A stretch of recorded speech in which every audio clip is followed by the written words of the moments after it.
హైదరాబాద్ కు చెందిన అన్న చెల్లెల క్రైమ్ స్టోరీ తెలిస్తే నోట మాట రాదంతే.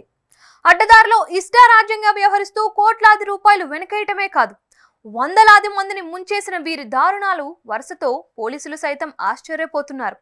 తవ్వే కొద్దీ నేరాలు, వెతికే కొద్దీ వందలాది బాధితులు ఒకవైపు, మరోవైపు హై ప్రొఫైల్ బిల్డప్లు ఇస్తూ విలాసవంతమైన జీవితాన్ని గడిపే వీరి కోసం హైదరాబాద్ పోలీసులు మాత్రమే కాదు, తెలంగాణ, ఏపీ, కర్ణాటక, పశ్చిమ బెంగాల్ రాష్ట్రాలకు చెందిన పోలీసులు కూడా వెతుకుతున్నారు. 30 ఏళ్లలోపు వయసు మాత్రమే ఉన్న ఈ అన్న చెల్లెల దుర్మార్గాలకు విసిగిపోయిన బాధితులు వీరిని కిడ్నాప్ చేసే వరకు వెళ్లారంటే వారి టార్చర్ ఏ స్థాయిలో ఉందో అర్థం చేసుకోవచ్చు.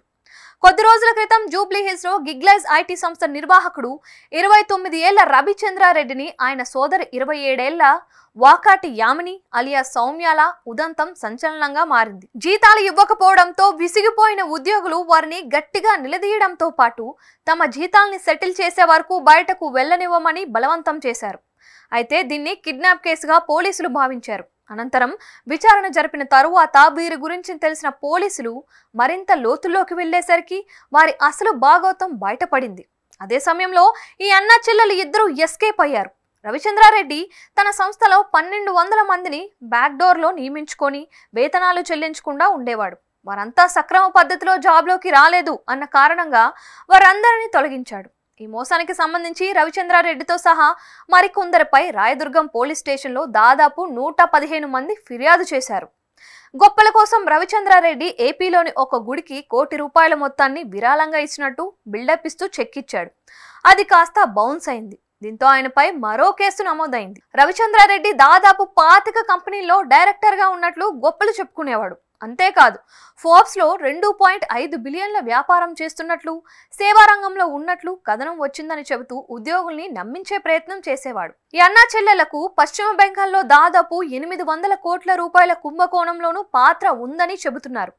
రవిచంద్రారెడ్డి తరచూ శ్రీలంకకు, ఆయన సోదరి దుబాయ్కు వెళ్లి జల్సాలు చేసి వస్తూ ఉంటారని బాధితులు ఆరోపిస్తున్నారు.